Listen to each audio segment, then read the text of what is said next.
call somebody anti-wind or anti-this or pro-that, but there are arguments about that. One thing that you'll ascertain by the time you leave here tonight is that John is pro-science. He's a defender of science, and as such, he's a friend of ours. So I would hope that you'll engage in his lengthy presentation, and you'll think, oh my goodness, how far is he taking me? I've seen the presentation. I saw it last night in Orono. I was on the edge of my seat the whole time. It's riveting stuff, and it's not so technical that any layperson can't get it. But I think you'll come away wanting to go talk to friends and family and colleagues about it. I hope you do. When John's slide presentation is finished, you'll be full of questions, and at that point in time, you'll be free to ask them. We'll have a little tete-a-tete with John, and he'll stay. Generally, he's pretty free to stay for a while. So, with the exception of Fremont, who doesn't get any questions. Just kidding, Fremont. You got it turned up? Good. We'll proceed in that regard. So, sit back, enjoy, relax, enjoy John Droz. Droz, thank you.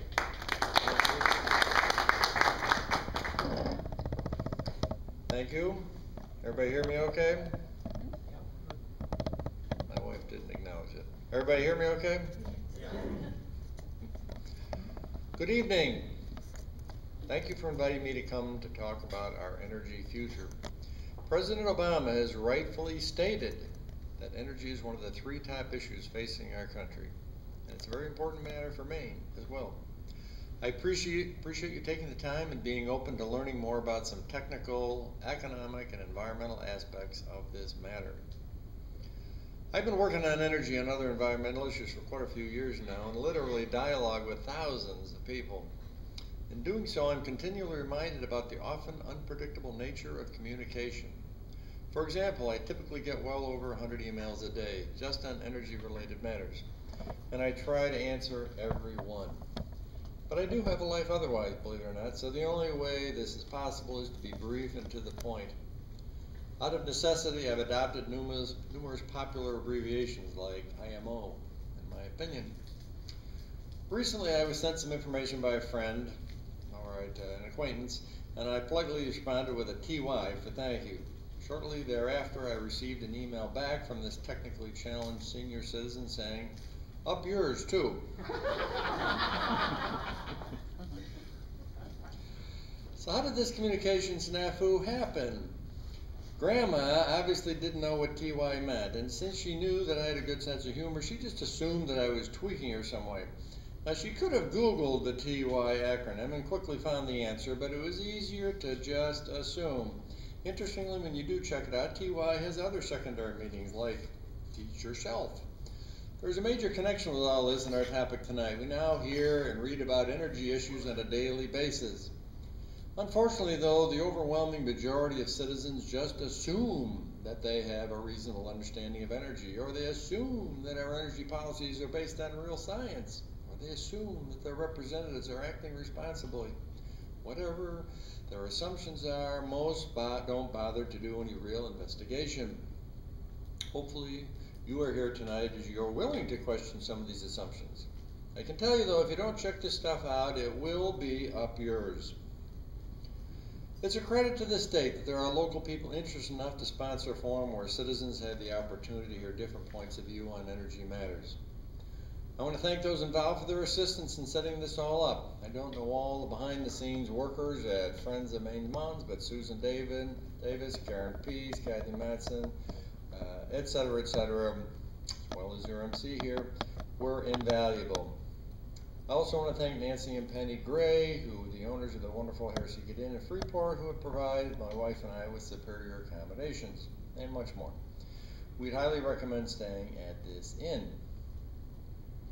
As you probably already deduced, my main concern here is that our energy and environmental policies are not based on science. Instead, these policies are being dictated by lobbyists who are representing those with financial interests or political agendas. This isn't good for us.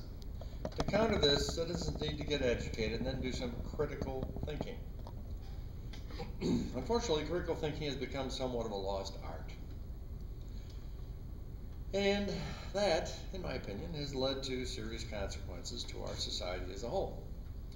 Please remember that I'm a scientist, not a professional speaker. My plan is to challenge you with a lot of information. I've given this talk many times before in some 10 states. My belief is that it's better to give you too much information rather than too little. This is technical stuff, and this is a very important decision you need to make for your community's future. I'm not going to insult your intelligence by pretending to summarize this situation in 15 minutes. Some of the slides have a lot on them and will ordinarily be considered too busy. I've tried to keep these to a minimum, but a few are simply unavoidable. The good news is that the entire presentation, plus some extra slides, is available on the internet. I set up the web version so you can go online at your own convenience and go through this material at your own pace. In addition, the online version has some sample references for all the material you'll see tonight. So if you want to do additional research, that will help get you started. My expectation is not that you're going to know all this by the end of my talk. What I do hope, though, is that it will get you thinking. All I ask is you be open-minded. Remember, I'm not selling you anything here. I'm just a knowledgeable and concerned scientist trying to share what I know. I'll answer questions at the end, as Chris said, for as long as you like. Since you're going to cover a lot of ground, you might want to write down any questions you have as you go along. I've tried to incorporate two of my basic beliefs into the presentation. The first is perspective. As an old person, now looking back, I found that the single most successful strategy in solving almost any problem is to change how you look at it. So I'm strongly encouraging you to be open-minded and to look at electrical energy differently from what you've mostly heard or seen before. Consider this example. To the observer, on the two-dimensional slide, both objects look the same. From our different perspective up above, though, you can see they're not. So the best way for the slide observer to figure out the answer is to move around the object. In other words, to change their perspective. My second relevant belief is the KISS philosophy, which is keep it simple. This is helpful in explaining many things, particularly more technical matters like we have here. I know that most of you aren't experts about such things as our electrical grid, so I've tried to make this an understandable and hopefully interesting interview. I've also tried to find the best balance between being too technical and too simplified. Galileo is one of my most admired historical people. One reason is that he stood up for the truth when essentially everyone else in the world was wrong. Think about that.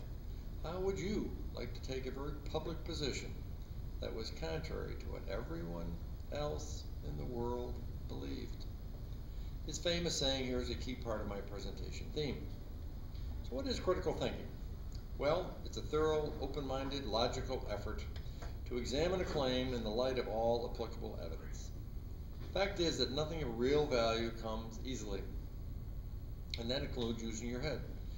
During this thinking process, a key scientific ingredient to keep on hand is a healthy dose of skepticism. Famous scientist Carl Sagan said, "Skeptical scrutiny is the means by which deep thoughts can be separated from deep nonsense." Critical thinking is in contrast to groupthink, which is a type of thought exhibited by group members who try to reach consensus without critical thinking, testing, analyzing, and evaluating ideas. Unfortunately, in my opinion, this is what's going on with many environmental groups today. This is another of Thomas Paine quote that is right on the mark. My interest in using common sense probably began when I was quite young. As being the oldest of 9 kids, I quickly learned that I had to use my head to survive. By the way, my dad took this photo. My mom is on the right. Despite what you see here, our life wasn't usually quite so simple. For instance, at one point our home burned down and we lost essentially everything. Anyways, my enthusiasm for critical thinking was considerably reinforced during the training I got as a scientist through graduate school. In 1946, my grandfather bought an island cottage in Branningham Lake in the Adirondacks of upstate New York. We spent all of our summers in this idyllic setting. It's hard to describe the unique feeling of living on your own private island. Years later, my wife and I bought this island. Although we have since sold it, we still have a cottage in that community today. I'm sure that it was during this period that I developed a deep appreciation of nature and a strong desire to protect our environment. This interest has carried through in my adulthood as I've been a very active member of several environmental organizations. I'm here today primarily wearing these 3 different but related hats. Number one, I'm a physicist who is used to investigating complex issues like wind energy in a thorough, organized, logical, and open-minded manner. Number two, I'm a financial expert. For instance, through implementing some of my investment ideas, in other words, using my head, I was able to retire at age 34, 31 years ago. My last job was a management position at General Electric, and I subsequently taught several financial management classes. Thirdly, I'm an environmental activist and have worked on a variety of environmental issues for over 25 years, like improving surface and groundwater quality standards in New York State. I've been an active person in a so far successful 5-year effort by citizens in our community against developers who are trying to extract and bottle millions of gallons of water a day from a local aquifer. This picture, which is from the same spot as the prior one, shows what happens when we neglect our assets. The energy example we're going to discuss here is industrial wind power. Wind energy is a more technically correct term, but I'll use power as more people relate to that. When I first heard about wind power, I was a supporter. Quite frankly, I never liked the looks of turbines, but felt that we would have to live with the unsightliness as a trade-off for the good I assumed they were doing. But then I did some research and critical thinking.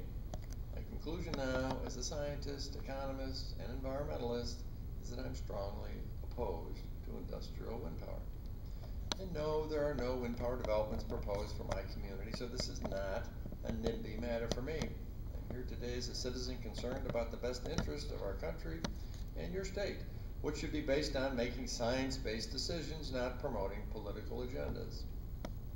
Fundamental reason for my opposition is very simple. Industrial wind energy fails to deliver the goods. By this I mean that, number one, wind power is not a technically sound solution to provide us electricity or to meaningfully reduce global warming. Wind power is not an economically viable source of energy on its own without massive subsidies. And wind power is not environmentally responsible. These three basic criteria haven't been selected to make wind power look bad, but are what should be used to evaluate the legitimacy of any proposed new alternative source of energy. Maybe it's been too long since I got out of graduate school, but my recollection of how science is supposed to work is this. When a new idea is proposed as a potential solution for a problem, it's up to the solution proponents to prove its efficacy, not the other way around. Here we have businessmen, investors, and opportunists proposing that wind power be an integral part of our energy policy. So, the ball is in their court to provide comprehensive, independent, transparent, empirical proof that wind power is a viable solution from all pertinent perspectives. This is extremely important in what's called using the scientific method. Unfortunately, this was never required of wind power proponents. I can fully appreciate the predicament that cash-strapped communities are put in when a developer steps forward offering attractive financial inducements. Sure, wind power is a business that will bring money to the area, but let's look at it closer from just one perspective: visual impact. Most communities have some type of regulation for the location and size of signs allowable. Why? Well, to minimize visual pollution. This is what's called a public good. And there's a very important message here. Preserving the nature and character of a community takes preference over commercialization of that community. Think about that.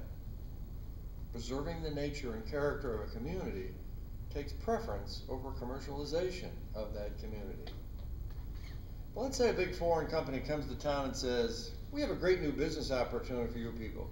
We want to lease some local land for a new type of beautiful billboard called the mega board. They're about 450 feet high, and we'd like to put up 100 or so in your community. We'll arrange it that your town will also make good money off of these through tax contributions. Now, would your community rush out to change their signed ordinance to get this money? Even though there'd be profits made by people leasing land to these advertisers and money going to the town, I'd like to believe that the majority of people would be against such blatant commercialization of their community. In my opinion, there's little difference between this and wind energy.